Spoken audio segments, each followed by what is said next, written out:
저는 오늘 창세기 12장 말씀을 중심으로 우리의 허물을 덧붙이며 사명을 주시는 하나님에 대한 부분을 여러분들과 함께 나누기 원합니다. 제가 왜 이 설교를 일주일 동안 묵상하며 우리에게 이 설교가 왜 필요한지를 한번 묵상해 보았습니다. 우리는 예수님을 믿고 구원을 받았습니다. 여러분 예수 믿고 구원 받았습니까? 그런데 예수님을 믿고 구원받았는데도 불구하고요, 우리는 때로는 날마다 죄를 짓는다는 것을 깨닫게 됩니다. 그리고 또한 우리는 무엇을 위해서 왜 우리가 살아가야 하는지를 잘 모를 때가 있는 연약한 존재임을 우리가 깨닫게 됩니다. 그런데 하나님은 이러한 연약한 인간을 사랑하시면서 우리가 날마다 죄를 짓고 우리가 하나님의 뜻과 벗어난 삶을 살지만 우리의 죄악을 십자가의 사랑으로 덮어주시며 이 땅에서 무엇을 위해서 살아갈지를 알려주십니다. 그러니까 우리가 죄를 지을 때 우리가 막 죄 짓고 우리는 당연히 우리가 하나님 믿고 있으니 우리의 죄를 다 용서해 주실 거야, 이게 아니라 우리가 죄를 짓고 그 순간 속에 흥분하고 우리가 때로는 하나님의 덕을, 하나님의 거룩함을 드러내지 못할 때가 있습니다. 그때 우리가 겸손한 마음으로 낮은 자세로 하나님 앞에 회개하고 나가면요, 우리의 죄를 덮어주신다는 거예요. 그리고 덮어주실 뿐만 아니라 오늘 말씀을 보면서 세 명의 인물에 대한 부분을 소개할 것인데요. 첫 번째는 아담 있고 노아가 있고 그리고 아브라함이 있는데요. 그들이 죄를 지었어요. 하나님이 완벽하게 지었다라고 생각할 수 있는 그 인물들이요, 하나님 앞에 죄를 짓고 그들이 하나님 앞에 나갈 때 하나님은요 용서해 주셨어요. 죄악을 덮어주셨어요. 그렇다면 그들이 어떻게 아브라함에게 하나님께서 찾아오셔서 어떻게 그에게 희망과 살아가야 할 이유를 알려주시는지 함께 나눠보면서 우리가 연약하면서도 나약할 때 우리는 어떤 모습으로 우리가 성경적인 인물을 또 하나님 앞에 예배하는 사람들을 닮아가야 할지를 우리가 함께 나눠보기를 원합니다. 그래서 오늘 말씀의 제목은요, 우리의 허물을 덮으시며 사명을 주시는 하나님이에요. 첫 번째는 하나님은 우리의 허물을 덮어주신다는 것입니다. 우리 한번 따라하겠습니다. 하나님은 우리의 허물을 덮어주십니다. 그래서 태초에 에덴 동산에서 아담과 하와는요, 하나님의 명령을 거역하면서 선악을 알게 하는 나무 열매를 먹어서 범죄하게 되었습니다. 하나님께서는 그것을 먹는 날엔 정령 죽으리라, 반드시 죽는다라고 말씀하셨는데 그들은 뱀의 유혹에 넘어가서 하나님이 먹지 말라고 하는 그 언약을 깨뜨렸습니다. 범죄를 저질렀을 때 그때 그들이 취한 행동이 무엇이냐면요, 갑자기 눈이 밝아졌어요. 그리고 그들의 신체 부위를 가리기 시작했습니다. 무엇으로 가렸는지 우리 창세기 3장 7절 말씀 같이 한번 읽어보도록 하겠습니다. 읽겠습니다. 시작! 이에 그들의 눈이 밝아져 자기들이 벗은 죄를 알고 무화과 나무 잎을 엮어 치마로 삼았더라. 눈이 밝아졌더니 자기들이 벌거벗은 것에 대한 부분들을 부끄럽게 여기기 시작하는 거예요. 그래서 남자는 한 부분만 가리켰죠. 여자는 위와 아래를 다 가리기 시작했는데요. 아담과 하와가 부부인데도 불구하고 서로가 감추고 특별히 하나님 앞에 서 있으면서 자기의 민낯을 숨기려고 동산에 있는 나무 그 뒤에 숨어서요, 하나님이 부르실 때 숨어서 대답을 하게 된 거예요. 그러니까 죄악을 저지르는 사람들의 특징은 어떻게 되냐면요, 하나님을 자꾸 피해요. 하나님과 멀어지려고 합니다. 그러면서 예배를 드리려고 안 하고요, 예배가 싫은 거예요. 왜냐하면 자기의 죄가 자꾸 드러나니까. 그런데 겸손한 사람은 예배를 드리면요, 예배를 드리는 가운데 회개의 말씀이 선포가 되잖아요. 그럼 그 말씀을 듣고 하나님 앞에 무릎 꿇고 나와서 겸손하게, 하나님 제가 이렇게 잘못했습니다, 용서해 주세요, 그렇게 죄를 고백하면요, 하나님께서는요 그 죄를 기억지 않으시고 용서하시는 줄 믿습니다. 그런데 그들은요 얄팍한 수로서 어디 몸을 가릴 때 무엇으로 가렸냐면요, 무화과 나무 잎을 엮어 치마로 삼았더라 라고 이야기하겠습니다. 여러분, 무화과 나무 잎은요, 꺾어서 그것을 가리면 금방 그것이 썩어질까요, 썩지 않을까요? 그것은 썩어서 없어집니다. 점점점 시들어버리고 낡아지고 또 썩어져서요, 그것은 없어져요. 그러니까 그들의 육체부 가운데 가리는 것은 그들의 죄악을 감추는 것이라고 말할 수가 있어요. 또 자기네 부분들이 벌거벗은 것을 드러났다는 것은요, 자기들에게 죄가 있다는 것이 자꾸 드러난다는 것이라고 우리 성경 말씀을 통해서 알 수 있습니다. 그런데 그들은요, 잠깐 동안에 감출 수 있는 무화과 잎을 통해서 치마를 만들었습니다. 그것을 통해서는 계속 덮을 수가 없었어요. 그런데 그때 하나님께서는요, 그들이 잠깐 동안 덮을 수 있는 것을 오랫동안 덮을 수 있도록 하나님께서는 어떤 조치를 취하셨는지 우리 창세기 3장 21절 말씀 같이 한번 읽어보도록 하겠습니다. 시작. 여호와 하나님이 아담과 그의 아내를 위하여 가죽옷을 지어 입히시니라. 네, 무엇을 지어서 입히셨다고요? 가죽옷을 입히셨어요. 그런데 여러분, 가죽옷을 입혔다는 것은 동물의 희생이 있었다는 거예요. 동물을 죽임으로 인해서 그가 피를 흘려가지고 그 피에 흘린 대가, 생명의 대가를 취하여서 가죽옷을 만드셔서 그들에게 덮어주셨어요. 이 가죽옷은 무엇을 말하냐면요, 피의 희생을 말하고요. 그리고 어린 양이란 말은 없지만 미래에 예수 그리스도가 우리를 위해서 희생해서 우리의 죄를 우리가 십자가 앞에서 고백할 때, 우리의 죄를 용서해 주세요 라고 고백할 때 우리의 죄를 덮어주시는 것처럼, 바로 하나님께서는요, 연약한 인간이 실수할 때, 죄를 지을 때 그것을 바로 가죽옷을 가지고 그것을 덮어주시면서 그의 죄들을요, 덮어주시는 부분들을 우리가 깨닫게 됩니다.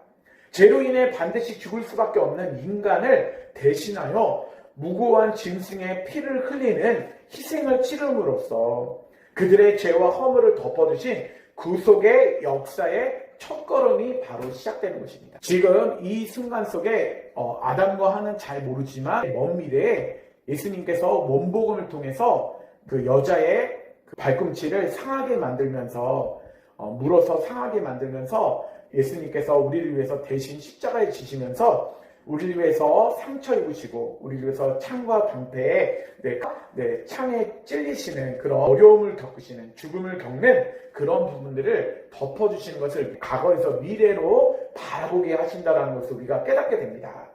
또한 누가 있었냐면요, 노아라는 사람이 있었어요. 창세기 아담과 하하가 죄악을 짓고 이제 사망과 죄악이 이 땅 가운데 들어왔어요.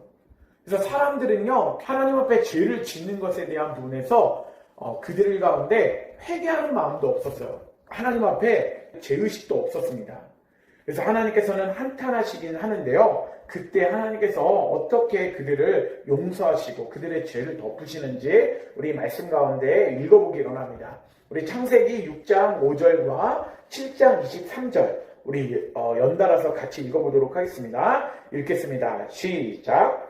여호와께서 사람의 죄악이 세상에 가득한가 그의 마음으로 생각하는 모든 계약이 항상 악할 뿐임을 보시고 주변의 모든 생명을 쓸어버리시니 곧 사람과 가축과 기는 것과 공중의 새까지라. 이들은 땅에서 쓸어버림을 당하였을 때 오직 노아와 그에 함께 방주에 있던 자들만 남았더라. 네, 그들이 타락한 후에, 아담과 하하가 타락한 후에요, 세상에는 죄악이 가득했어요. 근데 그의 마음에 생각하는 모든 계획들이요, 다 항상 악할 뿐이었어요. 사람을 돕는다고 해서 그게 선한 게 아니라 하나님을 모르고 행하는 행동들은요, 하나님께서는 다 악하다고 보시는 거예요. 우리의 마음속에서도 행하는 부분들이 다 하나님을 예배하고 찬양하는 것이 아니라요, 게임하고 유튜브 보고 그리고 세상의 어떤 부분들 속에서 세상 것을 자꾸 따라가려고 해요. 그것은 하나님이 기뻐하시는 것이 아닙니다. 하나님이 기뻐하시는 건요, 성경 말씀으로 돌아가야 돼요. 하나님의 말씀을 읽고 묵상하고 하나님 앞에 예배하고 기도하는 삶을 살아야 합니다. 그것이 하나님이 기뻐하시는 인생이죠. 그것이 우리가 나갈 방향입니다. 그래서 그들의 모든 계획이 하나님은요, 악하다라고 얘기를 하셔서 그들을 모든 사람들을 지명에 완전히 쓸어버리기를 원하셨어요. 그런데 누구의 가족만 남기셨어요? 노아의 가족 8명만 남겨졌습니다. 그들에게 120년 동안 방주를 짓게 하셨고요. 120년 방주를 지은 다음에 그들이 방주 안에 들어가서 40일. 그런데 비가 쏟아졌지만 그 방주에서 나오는 기간들은 거의 1년이라는 시간이 걸렸어요. 비가 마르고 또 대지가 마르면서 그들이 나와서 생활할 수 있는 기간이 1년 동안 방주에 있었습니다. 그런데 여러분 생각해보세요. 방주에서는요, 비가 40주야로 계속 비가 오고요. 막 폭풍도 치고 홍수도 치고 사람들은 살려줘 살려줘 하는 가운데 그 방주 안에 있던 사람들을요, 하나님께서는요 방주를 통해 비를 막아주시고, 그리고 홍수도 막아주시고, 그리고 지진이 일어나는 건 많은 재난과 기근들을요 하나님이 다 방주를 통해 막아주셨어요. 그 방주가 무엇을 말하냐면요, 오늘날 현재는 교회를 말합니다. 교회의 머리는 누구냐면요, 예수님이세요. 그러니까 예수님이 머리 대신 예수님이 우리를 위해서 대신 그 비도 막아주시고 홍수도 안 하시고 재난과 기근도 다 막아주시는 거예요. 그렇게 하나님께서는요 우리의 죄악을 덮어주십니다. 당대의 의로운 사람, 하나님과 동행했던 노아와 그의 가족들요, 하나님은 그 죄악 가운데 있었던, 하나님이 보시기에 완전히 모든 계획이 항상 악할 뿐인 그 가족들의 모든 허물을 방주를 통해서 덮어주신 거예요. 그것이 바로 우리 교회고요. 그것이 바로 우리 예배입니다. 우리가 예배드리는 시간 가운데 다른 사람들은요, 저 밑에서 커피 마시고요, 여행 가고요, 골프 치러 갑니다. 그들은 어떤 위험과 어떤 환난 가운데 겪을지 몰라요. 그러나 교회 가운데 있을 때 하나님은 보호하세요. 예배를 통해서 보호하시지 않는다 할지라도, 이란이나 이라크에서 폭탄테러를 만든다 할지라도, 우리의 육체가 죽는다 할지라도 하나님은 영원한 천국에 인도하시면서 우리를 보호하시는 거예요. 예배드리는 순간에는 하나님이 보호하시고 하나님이 성령이 함께 하셔서 우리의 마음을 회복하시는 줄 믿습니다. 오늘 세 번째 인물, 아브라함도 하나님이 보호하신다는 것을 깨달아요. 우리 창세기 15장 1절 말씀을 통해서 어떻게 아브라함을 지키시고 보호하시는가, 그것이 예수님과 어떤 관련이 있는가 우리 함께 나눠보기로 합니다. 우리 창세기 15장 1절 말씀 같이 한번 읽어보겠습니다. 시작. 이후에 여호와의 말씀이 환상 중에 아브라함에게 임하여 이르시되, 아브라함아 두려워하지 말라, 나는 내 방패요 너의 지극히 큰 상급이니라 라고 말씀하십니다. 아브라함에게 환상 가운데 말씀하셨어요. 여호와가 찾아오셨습니다. 그러면서 뭐라고 말씀하시냐면요, 나는 너의 방패다 라고 말씀하세요. 여러분, 방패는 무엇을 막습니까? 특별히 전쟁 가운데 나갔을 때 방패는요, 칼을 찌를 때 방패로 막고요, 그리고 화살이 나올 때 막고요, 그리고 창으로 찌를 때 그것도 막습니다. 어떤 몽둥이로 때릴 때도 방패로 막겠죠. 그러니까 예수님께서는요, 너의 칼이 되시겠다, 너의 창과 활이 되시겠다, 너의 몽둥이가 되겠다고 말씀하시는 것이 아니에요. 외부의 공격, 사단으로부터의 공격을 하나님께서는요 막아주시겠다라고 말씀하시는 것입니다. 그런데 그 막아주시는 방법이 무엇입니까? 십자가에서 우리를 대신해서 십자가에서 창에 찌르시고 가시면류관을 쓰시고, 그리고 뺨을 맞으시고, 어떤 사람은 침을 뱉는 것을, 우리에게 침을 뱉는 것도 막아주시는 거예요. 발로 차는 것도 막아주시는 거예요. 또 뭐라고 말씀하시냐면요, 그 아브라함에게 너의 지극히 큰 상급이 되신다, 상급이 되셔서 우리를 지키시고 보호하신다는 것, 또한 우리에게 너희에게 잘했다라고 믿음을 지킬 때 상을 우리에게 공급하시는 거예요. 그런데 가장 큰 상은 무엇이냐? 예수 그리스도가 우리를 위해서 십자가에 죽으심과 부활하심을 믿음으로 말미암아 구원받는 그 상을 우리에게 주시는 것입니다. 그러니까 첫 번째 통해서 우리의 허물을 덮어주시는 방법을 여러분들과 나눴어요. 아담에게는 무엇을 덮어주셨다고요? 가죽옷을 통해서, 동물서 희생하면서 가죽옷을 덮어주셨고, 노아에게는 방주를 통해 홍수와 비를 막아주셨고요, 아브라함을 통해서는 방패가 되심으로 인해 칼과 창, 화살, 그리고 외부의 많은 그런 침략과 그런 우리를 사망에 이르는 모든 것들에 대해서 하나님께서는 막아주시는 거예요. 그것이 어떤 부분으로 막아주시냐? 예수님의 십자가의 사랑으로 막아주신다는 것을 우리가 깨닫게 됩니다. 첫 번째 예화입니다. 어느 날 어머니가 애지중지하던 아끼던 귀한 도자기가 있었습니다. 그거 화분이었어요. 그런데 그것을 어린 딸이요, 그것을 깨뜨려 버렸어요. 그래서 그 어린 딸이 매를 맞을 극심한 두려움에 사로잡혀서 구석 어두운 곳에 몸을 움켜쥐고 숨었습니다. 그 아이는 자신의 작은 손으로 깨진 조각을 대충 덮어보려 안간힘을 썼어요. 그것을 덮으면서 자기가 덮고 있으면 그거 깨진 것을 엄마가 모를 거라고 생각하고 그렇게 덮어서 자기에게 화내는 것을 피하려고 했어요. 그런데 그것을 덮을수록 상처와 두려움은 더욱더 커져만 갔습니다. 그때 외출한 후 집에 돌아온 어머니는요, 아이를 꾸짖었을까요? 꾸짖는 대신에 떨고 있는 그 자녀의 작은 어깨를 말없이 감싸면서 당신의 넓은 외투로 품에 안겨주셨어요. 피를 흘리고 상처 입은 거를 보듬어 주면서 털어주시면서 그를 안아주셨습니다. 그리고 자신이 직접 무릎을 꿇고 깨진 조각을 치우면서 아이의 눈물을 따뜻하게 이렇게 닦아주셨어요. 그때 아이는 엄마가 나를 대신해서 피를 흘리고 무릎을 꿇고 그것을 치우는 모습을 보면서 아이는 나의 허물을 덮어주시는 엄마고 부모님이구나. 그것을 깨닫게 되었습니다. 이처럼 우리의 수많은 연약함과 허물을 세상 앞에 가리기 위해서 하나님께서는요, 오늘도 당신의 따뜻한 사랑의 외투로 우리의 모든 수치를 묵묵히 덮어주신다는 것을 우리가 깨닫기를 주님의 이름으로 축원합니다. 우리의 허물을 덮으시며 사명을 주시는 하나님, 우리 두 번째 소제목은요, 하나님은 복음의 복과 하나님 나라의 사명을 주신다는 것입니다.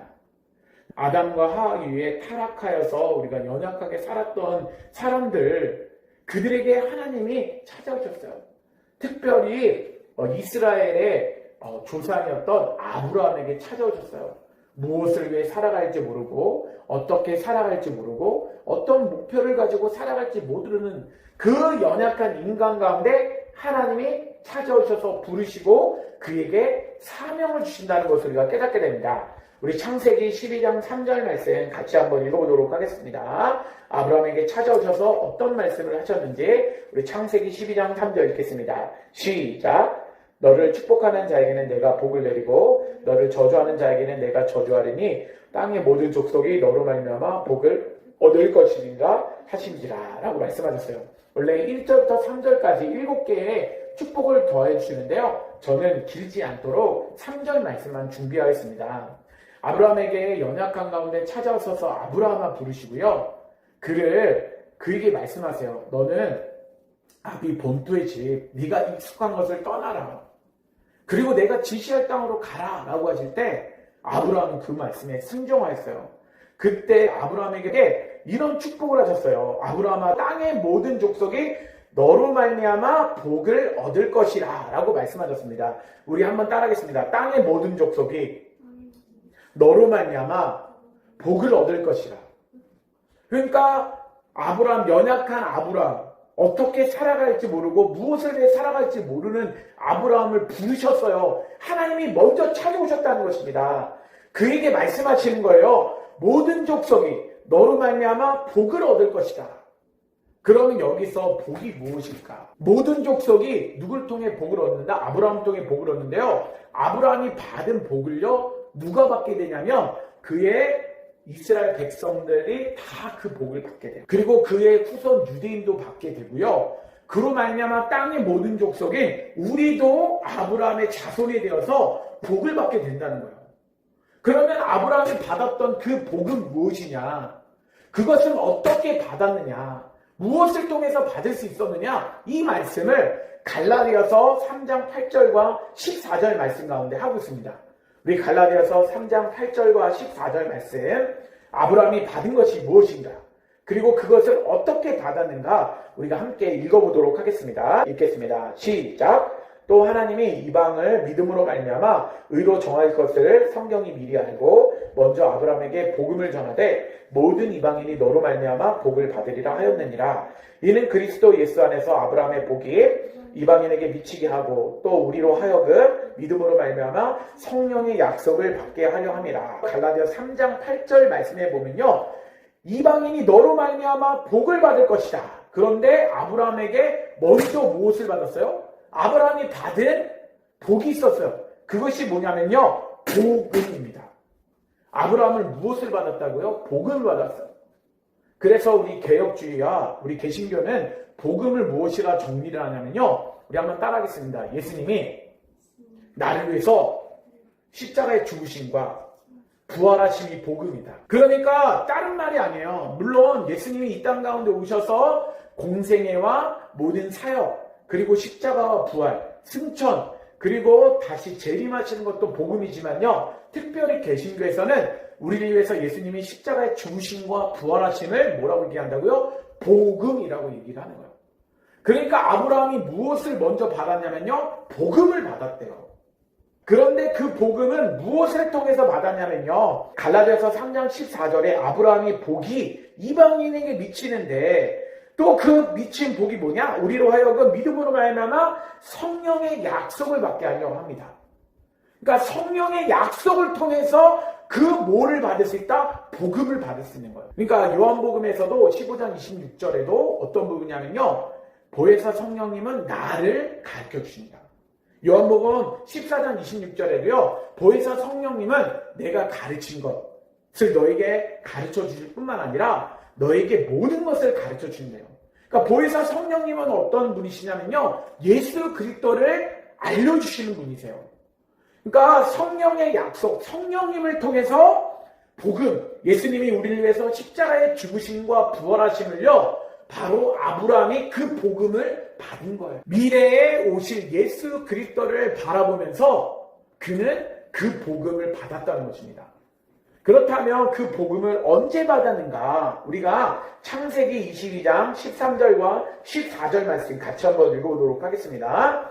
네, 아브라함이 언제 예수님이 우리를 위해서 십자가의 죽으심과 부활하심을 어떻게 과거에서 먼 미래에 그것을 바라보고 깨달았는지를 우리가 말씀을 통해서 읽어보기로 합니다. 창세기 22장 13절에서 14절 읽겠습니다. 시작! 아브라함이 눈을 들어 살펴본즉 한 순양이 뒤에 있는데 뿔이 숯불에 걸려 있는지라 아브라함이 가서 그 순양을 가져다가 아들을 대신하여 번제로 드렸더라. 아브라함이 그 땅 이름을 여호와 이레라 하였으므로 오늘날까지 사람들이 이르기를 여호와의 산에서 준비되리라 하였더라. 하나님께서 아브라함에게 찾아줬어요. 아브라함아, 너 독자 너의 아들 이삭을 번제로 모리아산에서 드려라. 모리아산은요, 오늘날 말하면 예루살렘 성이 있는 예수님이 우리를 위해서 십자가에 죽으시고 부활하신 곳이 바로 예루살렘을 상징합니다. 그곳에서 누구를 드리라고 해요? 이삭을 드리려고 하라는 겁니다. 그런데 아브라함이요, 믿음을 가지고 이삭을 번제로서 가죽을 벗기고 그리고 태워서 이삭을 하나님 앞에 드리려고 했었어요. 이삭을 딱 칼로서 잡으려고 하는데 하나님께서 아브라함아 부르셨어요. 멈추어라, 내가 너의 믿음을 보았노라. 하나님께서 뭐라고 얘기했냐면요, 너 대신에 한 순양을 준비했다. 그래서 저기 건너편에 보면 숯불에 걸려있는 그 순양이 딱 있는 거예요. 근데 여러분 생각해보세요. 아브라함이 봤을 때 순양을 처음부터 있었으면 봤을까 못 봤을까요? 봤을 거 있겠죠. 그런데 갑자기 순양이 나타났는데 순양이 어떻게 나타날까 아버지가 생각해봤어요. 모리아산이 1000m가 된다. 이삭을 데리고 올라갈 때 그 맞은편에서는 하나님께서는요, 어린 양을 준비해서 그 어린 양이 올라오도록 만든 거예요. 어린 양이 갑자기 짠하고 뿅 하고 나타나는 게 아닙니다. 언제? 아브라함이 이삭을 드리려고 할 때 그때 딱 도착해가지고요, 그때 숯불에 딱 걸리도록 하나님 인도하신 거예요. 갑자기 없는 것을 짠하고 만드시는 분이 아니시라 하나님은 그의 믿음을 보시면서 그의 상을 보시면서 하나님께서는요, 그 시험을 피할 길을 주시는 거예요. 우리의 믿음을 보이기 시작하면요, 하나님께서는요, 일하시는 분이세요. 우리를 희생하는 것이 아니라 하나님은 예수 그리스도를 희생하게 만드십니다. 그러면서 숯불에 걸려있는지라 아브라함이 가서 그 순양을 가져다가 아들을 대신하여 번제로 드렸더라. 아들이 누굽니까? 이삭을 대신하여. 누구를 드렸다? 무엇을 드렸다? 순양을 드렸다. 그 순양은 무엇을 상징합니까? 미래에 우리를 위해서 십자가에서 죽으실 어린 양 예수 그리스도를 상징하는 것입니다. 그래서 모리아 땅, 그 땅의 예루살렘에서 성에서 그곳에서 누가 우리를 대신해서 십자가에 죽는다? 예수님이 십자가에서 죽으실 거예요. 그러니까 아브라함은 과거에서 아직 정확하게 다 열려지진 않았지만 복음의 그 도자기가 활짝 열리진 않았지만 먼 미래에 우리 이삭을 대신해서 우리의 후손 이스라엘 백성을 대신하여 온 인류를 위해 대신하여서 누군가가 이 땅 가운데 희생하겠구나. 우리를 대신해서 이 땅에서 죽겠구나 그것을 보게 하신 거예요. 그러면서 14절에도 아브라함이 그 땅 이름을 여호와 이레라 하였으므로 여호와 이레는요 준비하신 하나님이에요. 준비하실 것이다. 미래의 이삭 대신하여 희생해서 죽으실 어린 양이신 예수 그리스도를 준비할 것을 미래 가운데 보는 것입니다. 그래서 오늘날까지 사람들이 이기를 여호와의 산에서 준비되리라 하셨더라 하더라 라고 하는데요. 여호와의 산이 어디입니까? 바로 감람산. 예루살렘 성 뒤에 있는 예수님이 십자가에서 죽으신 골고다 언덕. 그곳에서 예수님이 이삭을 대신해서 온 인류의 모든 사람들을 대신해서 예수님이 십자가에서 죽으실 것을 아브라함에게 알려주신 것입니다. 아브라함뿐만 아니라 그의 후손도요. 아브라함에게 전해진 그 언약의 말씀 그것을 받아들이고 먼 미래에 우리를 위해서 십자가에서 죽으시고 우리를 위해서 희생하실 그 메시아가 오시겠구나. 아브라함을 통해서 그의 자손들이 그것을 믿음으로 믿게 되었다는 것입니다. 성령을 통해서 믿게 된 거예요. 성령으로 말미암아 예수님이 우리를 위해서 십자가에 죽으시고 부활하실 것을 믿게 되었다는 것입니다.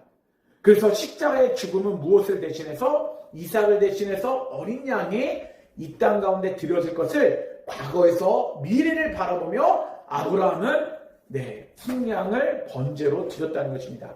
그렇다면 부활은 어떻게 바라볼 수 있었는가? 부활은 어떻게 알 수 있는가? 우리 창세기 22장 5절 말씀 같이 한번 읽어보도록 하겠습니다. 읽겠습니다. 시작. 이에 아브라함이 종들에게 이르되 너희는 나귀와 함께 여기서 기다리라. 내가 아이와 함께 저기 가서 예배하고 우리가 너희에게로 돌아오리라 하고 라고 하면서요. 아브라함이 얘기를 하는 거예요. 아브라함이 모리아산에 올라가기 전에 종들은 올라오지 못하게 만들었어요. 종들아 너희는 여기서 기다려라. 그런데 지금 분명히 아브라함은 무엇을 알고 있었냐면요.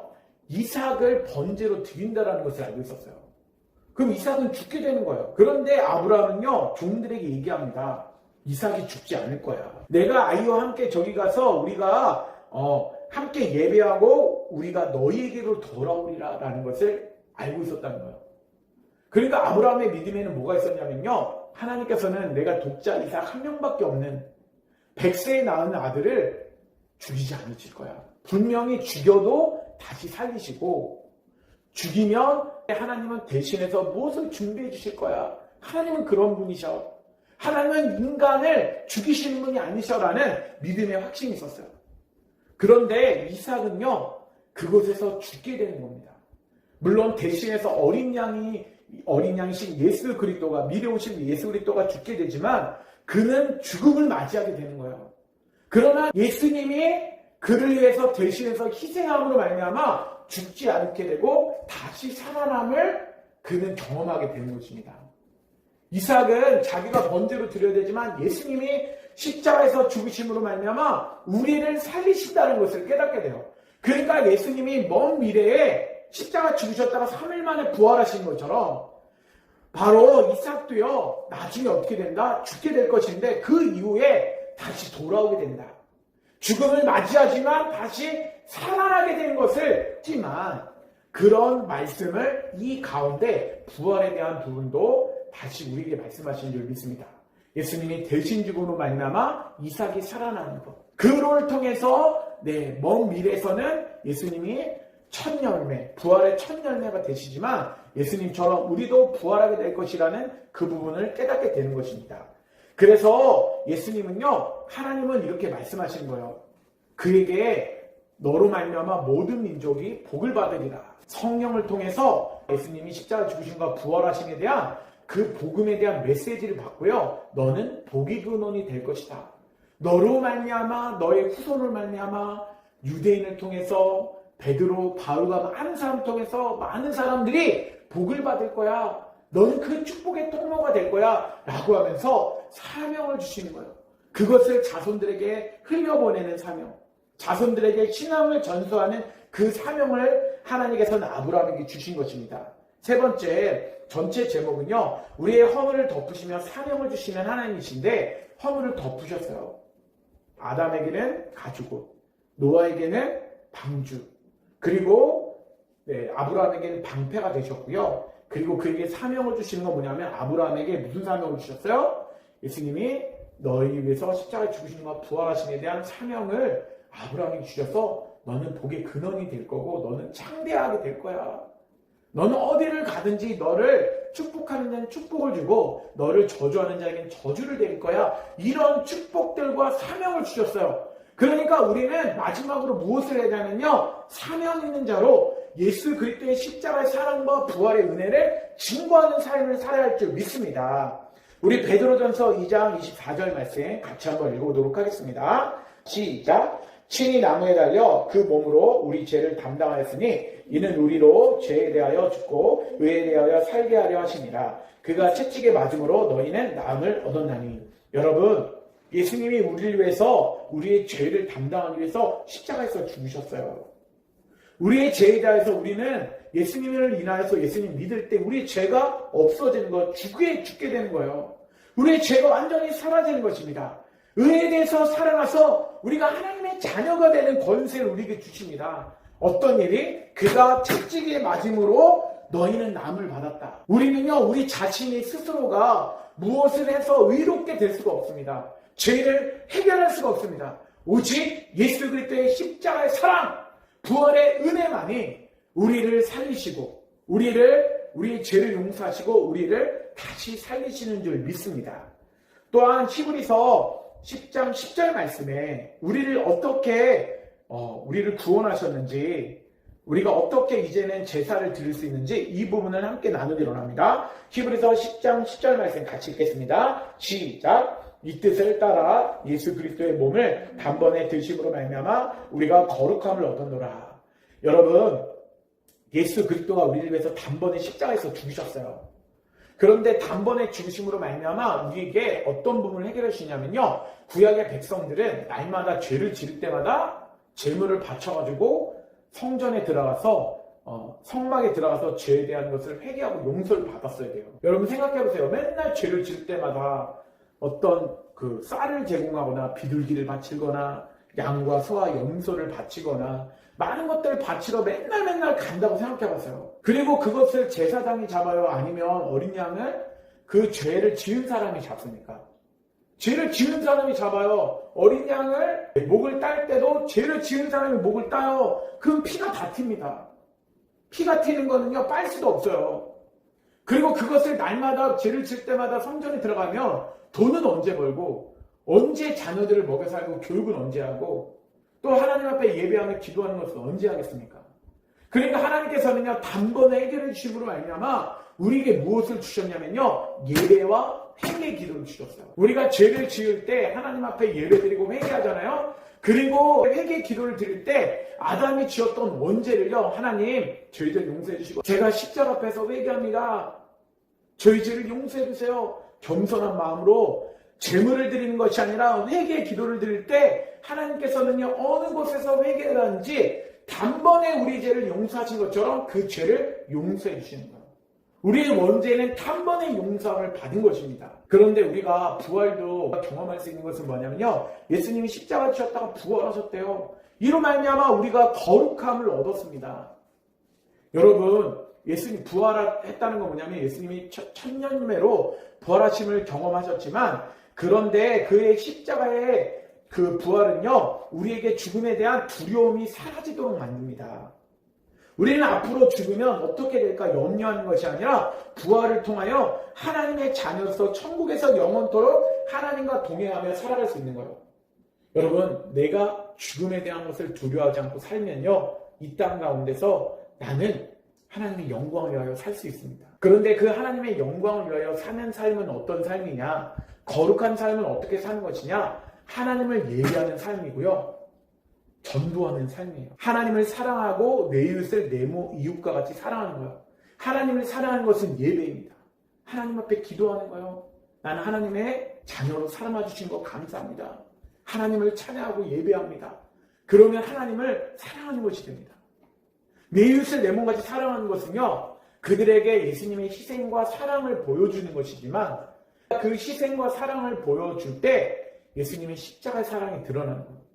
우리도 그 사람에서 희생하고 사랑할 때 예수님이 드러나기 시작하는 겁니다. 그래서 그들을 사랑할 수 있는 것입니다. 두 번째 예화하면서 이제 마무리를 하는데요. 어느 평범한 가정에 아버지가 매일 밤 지친 몸을 입고 집에 돌아왔어요. 가족들의 잠든 얼굴을 바라보면서 말없이 눈물로 기도를 자녀들을 위해서 기도했습니다. 어머니를 위해서 기도했습니다. 세상의 매서운 칼바람 속에서 가족들을 지켜내기 위해 자신이 겪는 상처와 외로움 속에 숨긴 채 오직 십자가의 사랑의 복음을 품고 자녀들의 작은 아픔과 실수를 넓은 품으로 품어주었습니다. 또한 어머니 역시 굳은 일 속에서도 원망 대신에 찬양을 잃지 않으며 주변 사람들의 상처 입은 이웃들에게 따뜻한 밥 한 끼와 사랑의 손길을 내밀었습니다.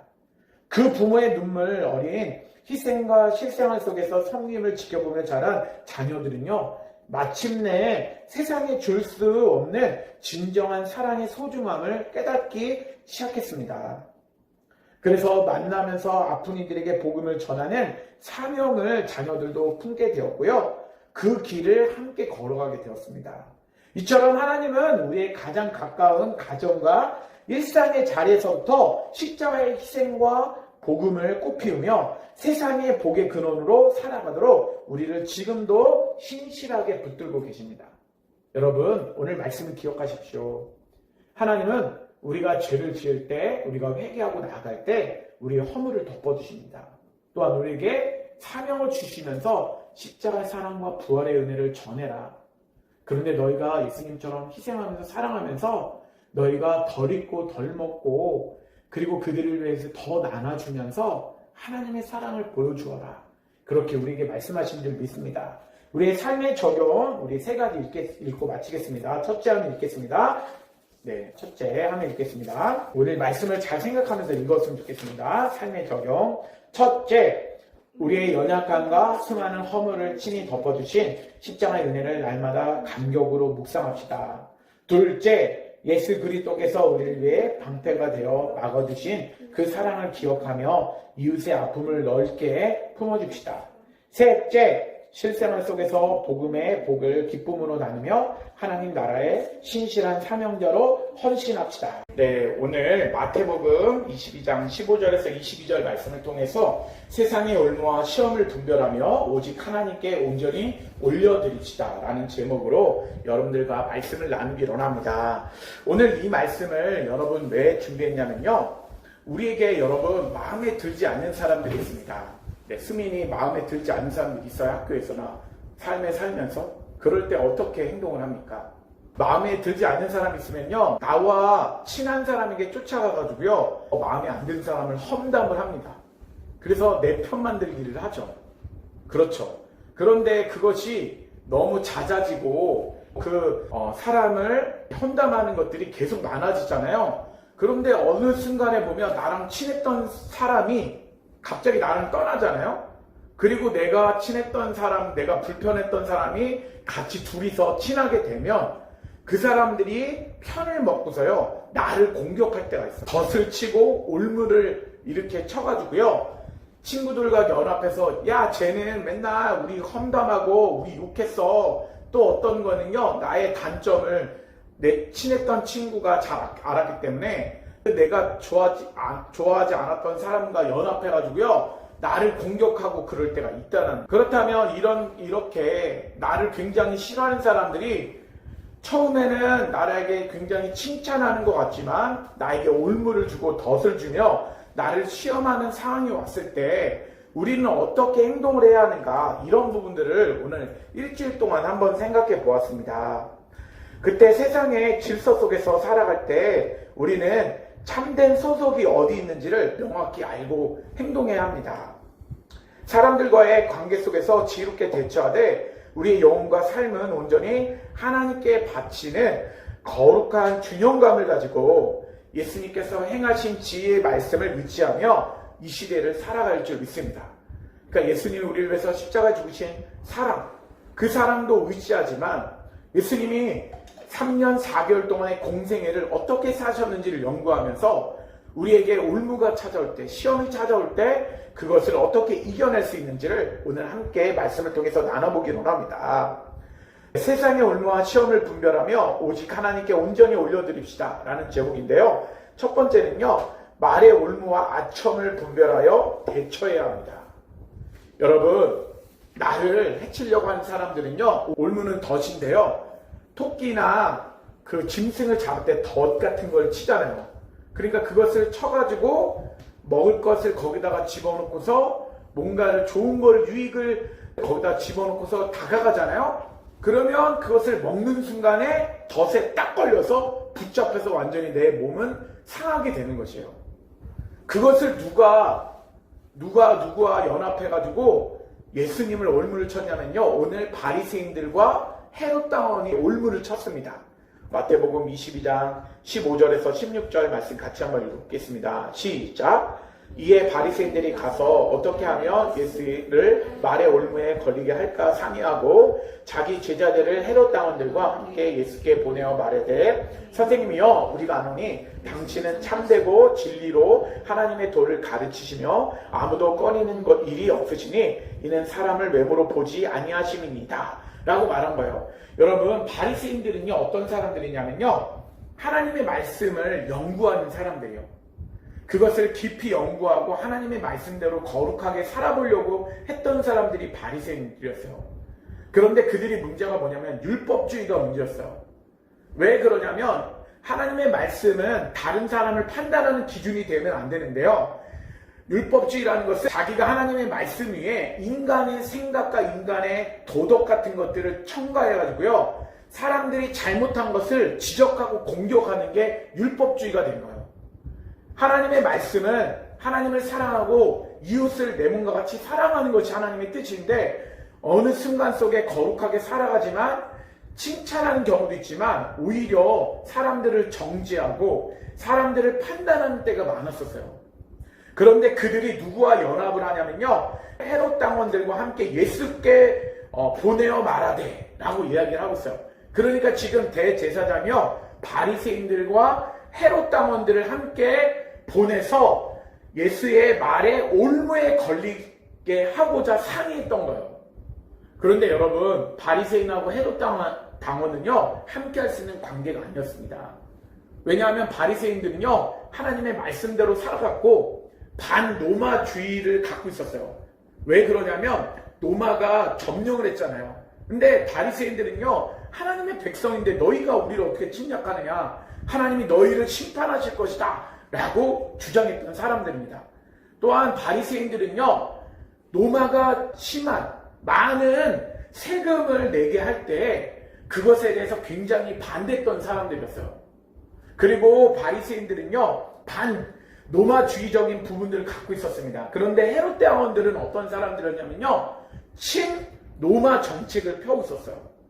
그래서 그들은 로마에게 세금을 걷는 것을요, 굉장히 좋아하고, 그로 인해서 그들에게 누구를 세우냐면요, 자기들이 세리들을 세워가지고요, 그 세리들한테 세금을 2배로 받게 하는 거예요. 한 배는 로마에게 주고 한 배는 자기들이 갖는 거예요.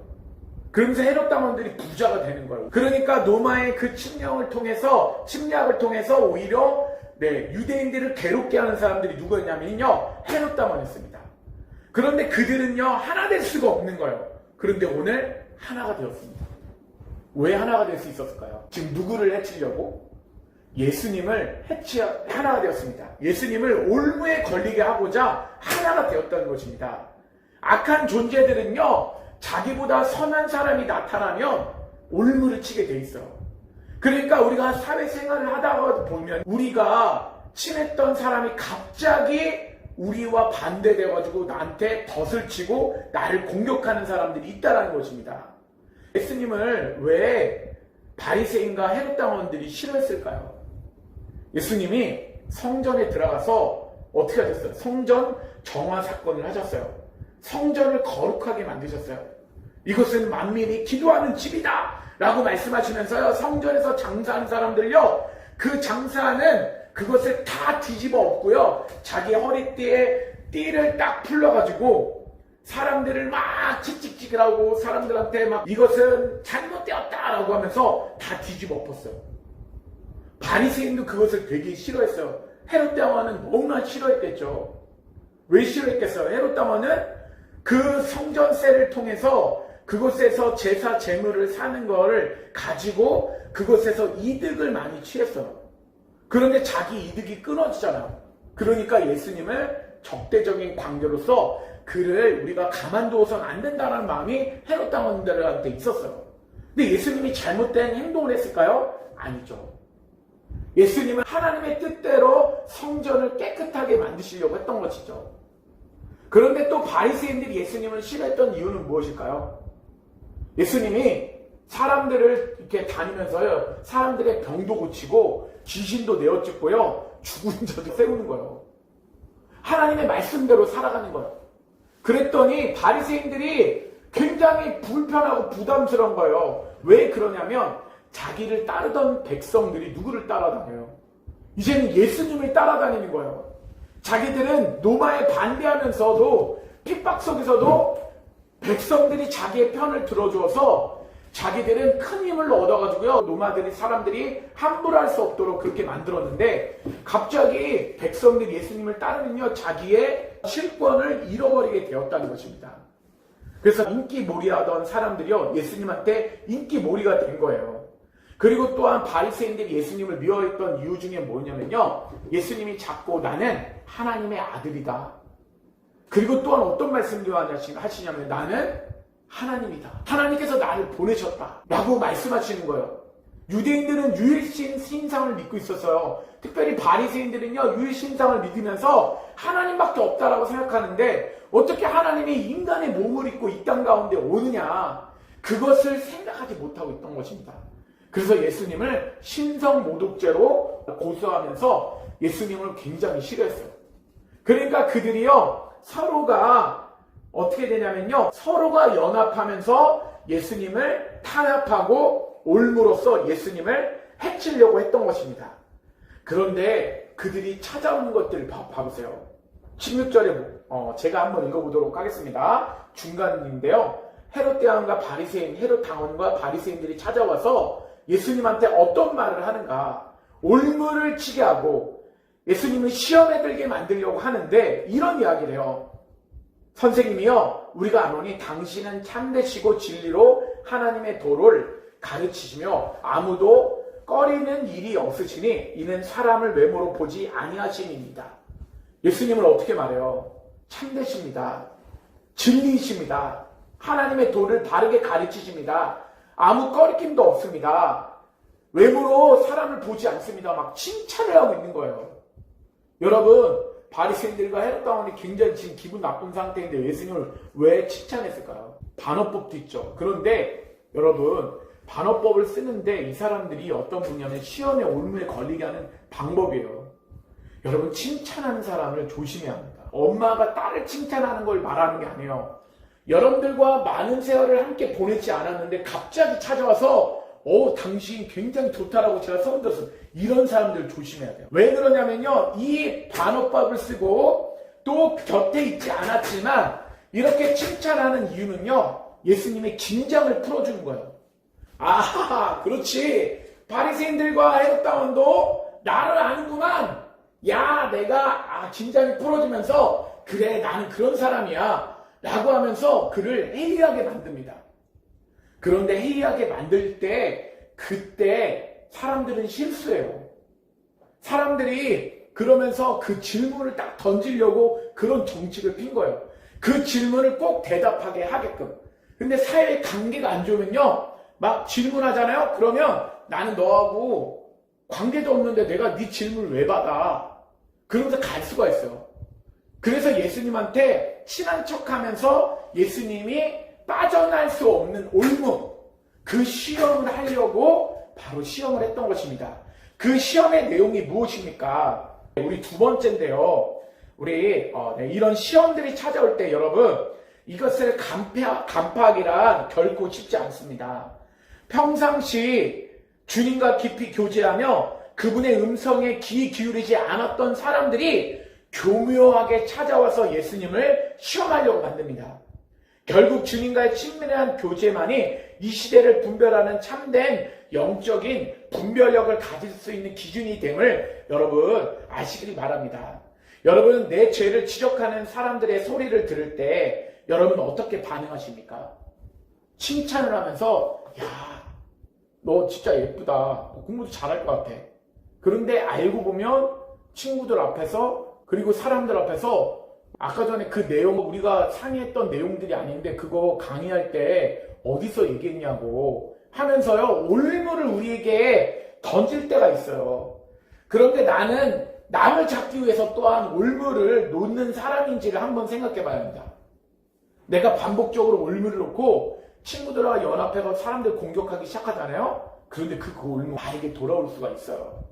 그래서 우리는 말에 대한 부분들을 하나님의 사람으로서 잘 다듬어서 하나님이 기뻐하시는 삶으로 기준으로서 살아갈 줄 믿습니다.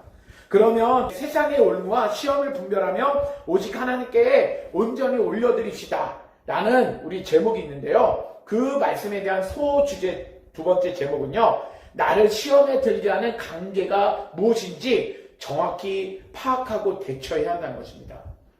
그 사람들이 나를 시험하려고 찾아올 때 그 관계가, 그 시험거리가 무엇인지를 정확하게 이해해야 돼요. 남이 칭찬하는 것을 통해서 그것을 막 그냥 넘어가는 것이 아니라 정확하게 어떤 시험을 하는지 이해를 해야 될 줄 믿습니다.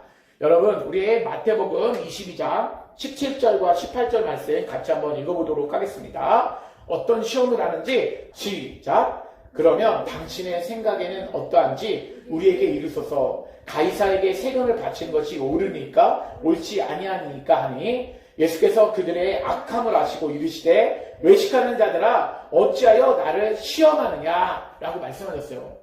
예수님은요, 그들이 칭찬하는 걸 통해 막 해이해지면서 하하하하 하시지 않았어요. 예수님은 정확하게 그들의 관계와 나를 시험한다라는 것을 정확하게 아셨다는 것입니다. 여러분, 그 시험의 내용이 무엇입니까? 당신의 생각은 어떠한지 우리에게 이르소서라고 얘기하면서요, 가이사에게 세금을 바친 것이 옳으니까 옳지 아니합니까? 라고 질문하는 거예요. 여러분, 그 현장에 누가 있을까요? 예수님하고 헤롯 당원과 바리새인들과 로마의 군인들이 있었을 것입니다. 그리고 이스라엘 백성들, 유대인들이 있었을 것입니다. 여러분 생각해 보세요. 예수님이 딱 말씀하시는 거예요. 빠져나갈 수 없는 질문을 하는 거예요. 그들은 최고의 악한 질문, 사람들을 해치고자 할 때 가장 으뜸이 되었던 질문을 생각하고 있다가 사람들을 해치려고 할 때마다 이 질문을 했을 수 있어요. 근데 만약에 예수님한테 물어봐서 가이사에게 세금을 바친 것이 옳습니까? 바치지 않는 것이 옳습니까? 물어봤을 때 예수님이 로마에게 세금을 바친 것이 옳지 않습니다. 하나님 앞에만 헌금하십시오. 그러면 어떻게 될까요? 그 옆에 있던 헤롯 당원들이 딱 얘기를 하면서 야! 예수님이 로마에게 세금을 바치지 말라 했어!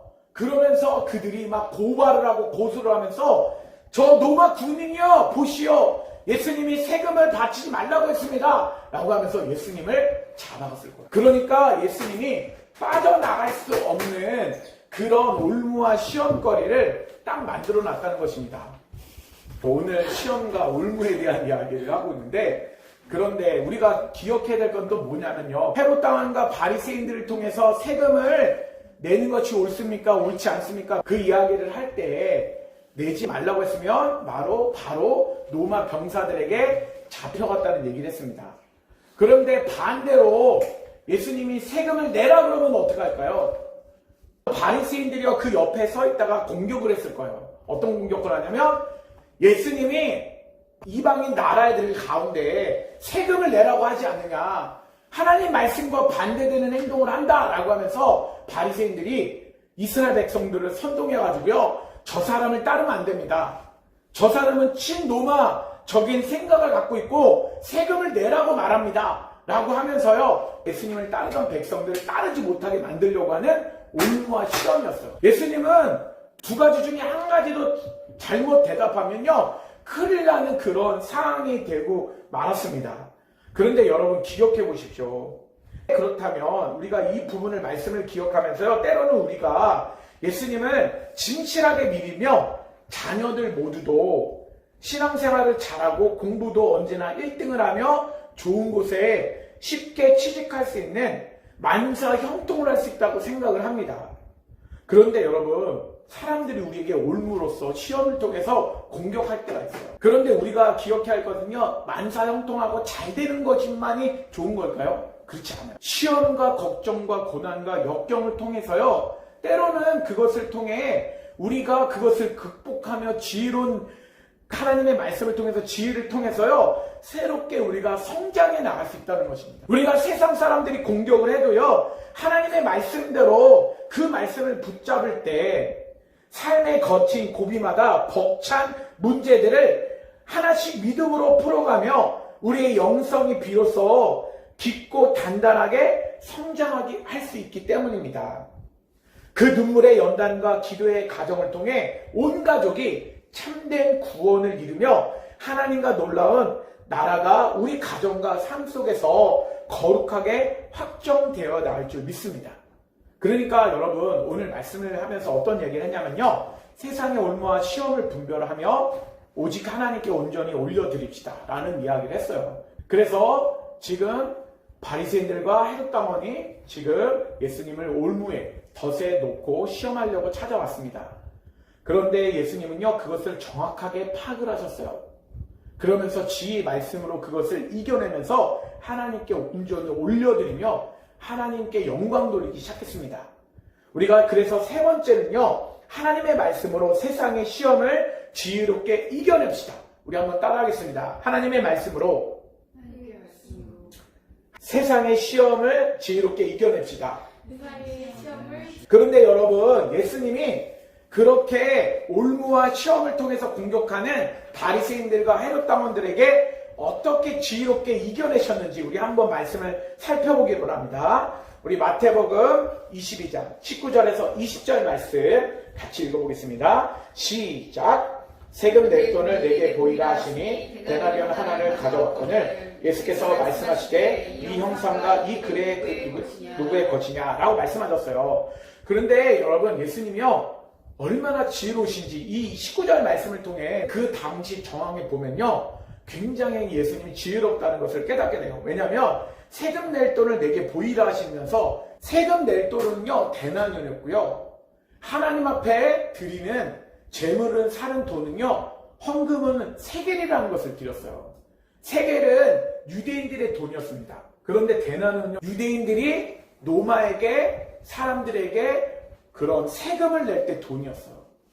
문제는 무엇이냐면요, 그 동전의 앞뒤에 뭐가 써있냐면요, 그 앞에는 가이사가 황제라는 이야기가, 가이사가 이 땅 가운데 황제다, 이 땅의 신이다 라고 이야기를 합니다.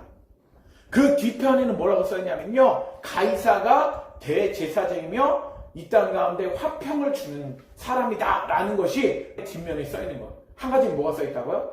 가이사가 황제이다, 왕이다. 유대인들에게 왕은 누구입니까? 하나님밖에 없습니다. 예수님밖에 없습니다. 그런데 대제사장도 누구입니까? 예수님밖에 없는 거예요. 그런데 그 대주제인 예수님이 우리에게 화평을 주시는데 그걸 뭘로 바꿨냐면요, 바로 로마 황제 가이사가 내가 대제사장에서 너희들에게 평화를 주는 사람이니 너희는 나에게 세금을 바쳐라, 이렇게 얘기를 하는 거예요. 그런데 예수님이 그들을 향해서 얘기를 하는 겁니다. 뭐라고 얘기했어요? 19절에 낼 돈을 내게 보이라 하시니 데나리온 하나를 가져왔거늘. 그들의 주머니 속에는 뭐를 갖고 있었어요? 세금을 바치는 동전을 갖고 있었던 거예요. 그 동전에 뭐가 그려졌다고요? 가이사의 형상이 그려져 있어요. 하나는 황제다, 하나는 대제사장이며 화평을 주는 사람이다 라는 글씨가 써 있었다는 것입니다.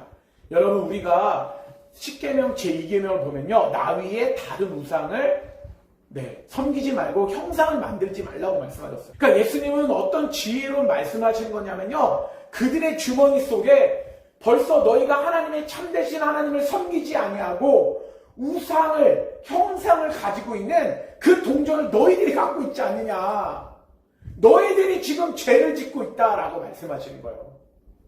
그것을 예수님이 지혜롭게 말씀하시는 거예요. 그들이 그것을 들었다고 하면요, 그 동전을 보는 순간에 내가 회개하지, 내가 잘못 하나님을 섬기고 있었구나, 내가 하나님의 율법에서 가장 큰 율법인 10계명, 하나님을 사랑하는 계명 중에 내가 계명을 어기고 있었구나 라고 얘기를 하면서요, 예수님 앞에 찾아가서 올무를 하고 덫을 놓고 시험을 하는 게 아니라 자신의 죄를 회개했어야 합니다. 어떻게 하면 제가 하나님을 잘 섬길 수 있을까요? 어떻게 하면 예수님이 모든 인기를 다 독차지하는데 저도 이스라엘 백성들에게 인기를 좀 가질 수 있을까요? 진짜 솔직하게 자기의 죄를 고백하면서 예수님 앞에 회개하고 예수님 앞에 자신의 죄를 아뢰고 그리고 어떻게 살아가야 할지를 물어봤어야지 정상입니다. 그런데 그들은 연합해서 예수님을 죽이려고 했다는 거예요. 그런데 그 죽이는 상황 속에서 예수님은 지혜롭게 말씀하십니다. 어떻게 이겨내시냐 딱 얘기를 하시는데요. 마태복음 22장 21절과 22절 같이 읽겠습니다. 시작. 이르시되 가이사의 것이니이다. 이에 이르시되 그런즉 가이사의 것은 가이사에게 하나님의 것은 하나님께 바치라 하시니 그들이 이 말씀을 듣고 놀랍게 여겨 예수를 떠나가니라. 그러니까 20절 말씀에도 이 형상이 누구의 것이냐라고 얘기를 한 거죠. 형상의 동전에 누가 그려져 있다고요? 가이사는 한편에는 신입니다. 황제입니다. 두 번째는 대제사장에서 우리에게 화평을 줍니다. 라는 글씨가 써 있는 거예요. 그런데 그 글씨를 딱 보여주면서 예수님 말씀하세요. 우리 한번 따라하겠습니다. 가이사 것은 가이사에게, 하나님의 것은 하나님께 바치라.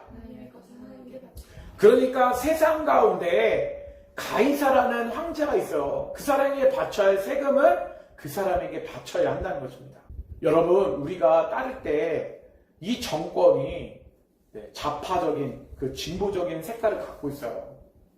근데 이 사람들이 하나님의 법의 통치에 반대되는 동성애를 찬성하고 하나님 말씀 가운데 잘못되는 것들을 그렇게 얘기할 때는요, 우리가 하나님 말씀 가운데 바르게 살라라고 얘기를 해야 돼요. 하나님의 뜻 가운데 반대되는 거는 잘못되었다라고 얘기를 해야 됩니다. 또한 성관이가 부정부패, 선거의 투표를 잘못하고 잘못된 행동을 취했다면 그것을 잘못됐다라고 얘기를 할 수 있어야 합니다. 그런데 무조건 이 땅 가운데 높은 권세자들이 하는 행동들에 대해서 잘못된 것만 보고 그것을 막 지적만 하고 계속 반대되는 행동만 해서는 안 된다는 것을 오늘 예수님이 말씀하시는 거예요. 가이사의 것은 누구에게? 가이사에게 바쳐야 돼요. 지금 로마가 유대인 이스라엘을 점령했지만 이스라엘을 국가적으로 보호하고 사회법으로 보호하고 있는 나라는 어디입니까? 로마예요, 로마. 그럼 로마에게 세금을 바쳐라 라고 말씀하시는 것입니다. 그런데 거기다가 예수님이 뭐라고 말씀하냐면 하나님 것은 하나님에게 바치라고 말씀하세요. 그것은 무엇을 뜻하냐면요, 여러분, 사람의 형상을 그려진 것, 그 동전은 가이사의 것입니다. 그런데 사람은 누구의 형상대로 창조함을 받았습니까? 하나님의 형상대로 창조함을 받았다는 거예요. 그러니까 가이사는 누구 거예요? 원래는 하나님의 것이라는 거예요. 그리고 많은 돈들도, 많은 인간들도, 사람들도, 성도들도, 물질도 다 누구 것이라는 거예요? 하나님의 것이라는 거예요. 예수님의 말씀에 대한 부분을 우리가 깨달아야 합니다. 그러니까 그 속에는 뭐가 있냐면요, 가이사에게 바치지만 그 바치는 것을 통해서 그들이 지켜주기 때문에 너희들이 세금을 내야 하지만 가이사도 누구한테 속했다? 하나님 앞에 속해 있다. 지금은 로마가 너희를 점령해서 너희들을 다스리지만 그도 나한테 속한 것이다 라고 말씀을 하시는 거예요. 그리고 그 모든 것들, 그 나머지의 모든 것들도 다 하나님의 것이니 하나님께 바쳐라, 그렇게 말씀을 하시는 겁니다. 여러분, 예수님의 이 말씀은요, 그들이 빠져나갈 수 있는 올무와 빠져나갈 수 없는 그런 시험을 통해서 예수님에게 다가왔지만 예수님은 지혜로운 말씀으로 이겨내셨어요. 여러분, 우리도 살아갈 때 굉장히 큰 시험과 어려움들이 찾아올 수 있습니다. 특별히 사람들이 말로써 시험을 할 때가 있어요. 오늘 현실적인 예화인데, 우리 예화 마지막인데요, 학교나 사회생활 속에서 나를 올무에 걸리게 하면서요, 비판하는 사람들을 만나거나 헛소문을 접할 때가 있어요. 우리는 그때 어떻게 대처해야 할까요? 그런 상황을 확실하게 알게 되면 먼저 하나님께 간절히 기도하며 지혜를 구하고 그 문제를 믿음으로 풀어갈 줄 믿습니다. 먼저는 하나님께 일하시도록 온전히 기도해야 돼요. 하나님, 저 사람이요, 나를 시험에 만들고 나 울무에 빠지게 만들면서 사람들에게 이상한 거짓 헛소문을 냅니다. 저는 하나님의 살아계신 줄 믿습니다. 저 사람을 원수는 하나님께서 해결해 주십시오 라고 기도를 하면 하나님이 대부분은 해결해 주세요. 근데 우리가 저번 주에도 얘기했지만 때로는요, 하나님께서는요, 우리에게 다니엘을 통해서 사자굴에 들어가도록 만드세요. 그리고 사도 바울이 기도하는데도 기도에 응답하지 않을 때도 있고요. 다윗도 하나님을 열심히 섬겼지만 그러나 사울이 그를 죽이려고 하는 그런 상황도 있었고, 이스라엘 가운데도 골리앗이 쳐들어오는 이런 일도 있었습니다. 여러분, 이런 사건이 있을 때 하나님께서는 우리에게 사자굴로 들어가는 것을 두려워하지 말라고 말씀하세요. 그러면서 우리에게 그 사람에게 찾아가서 혹은 선생님이나 부모님께 도움을 구하면서 엄마, 학교에서 나에게 괴롭히는 친구가 있어. 나에게 이상한 헛소문을 내는 친구가 있어. 그러면 이런 얘기를 하잖아요. 그러면 중고등학생이 뭐라고 그러냐면요. 그러면 나 아빠 학교에서 왕따 당해. 왕따 당하는 게 문제가 아니에요. 정확하게 문제를 해결하지 않으려고 하는 게 문제고, 그것을 회피하고 그것을 멀리 떨어져서 해결하지 않으려는 게 문제야. 아빠가 커보니까 그렇더라고. 아빠도 30년 동안 부교육자를 하면서 굽신거리면서 어떤 사람이 잘못된 행동을 해도 네, 제가 잘못했습니다. 제가 그거 시정하겠습니다. 이렇게 행동할 때가 많았어요. 그런데 아빠가 요새 느끼는 건 뭐냐면요. 정직하게, 진실하게 그것이 아니라고 하면 그것을 말할 수 있는 사람이 되어야 된다는 거예요. 물론 내가 잘못했으면 잘못됐다 말할 수도 있지만 진실되게 그것이 잘못됐다라고 말할 수도 있어야 된다는 거예요. 그것을 누구에게 지론다? 예수님이 오늘 행동하신 것처럼 가이사의 것은 가이사에게, 하나님 것은 하나님께. 그들이 공격하려고 해도 공격할 수 없고, 그들이 그 이 말씀을 듣고 놀랍게 여겨 예수를 떠나가니라. 그들은 떠나갔어요. 시험하려고 하는 사람들이 다 뿔뿔이 헤어졌어요. 흩어졌습니다. 바로 하나님께 여러분 이런 지혜를 구하기 원합니다. 하나님 앞에 영광 돌리면서 하나님, 이것을 해결할 수 있는 능력을 주세요. 그러면서 우리가 때로는 우리가 환경 속에서 우리가 가야 할 것이 아닐 때도 있지만 어려움이 있는 것 같을 때도 하나님 앞에 기도하고 구하면요, 하나님이 좋은 길로 인내하며 나갈 때 바른 길로 인도해 주실 줄 믿습니다. 우리 적용 3가지 읽고 마치겠습니다. 첫째 하나 읽겠습니다. 첫째, 남의 탓을 하기 전에 내 안의 위선과 허물을 먼저 돌아보며 거울 앞에 정직하게 서기로 결단합시다. 여러분, 남을 먼저 탓하지 않기로 합니다. 나의 허물을 먼저 돌아보십시오. 우리 둘째 읽겠습니다. 둘째, 학교와 가정, 일상생활 속에서 다가오는 세상의 달콤한 유혹과 아첨을 영적으로 날카롭게 분별하기로 결단합시다. 셋째, 세상의 질서 속에서는 지혜롭게 순종하되 내 영혼과 삶의 중심만큼은 온전히 하나님께 바치기로 결단합시다. 아멘.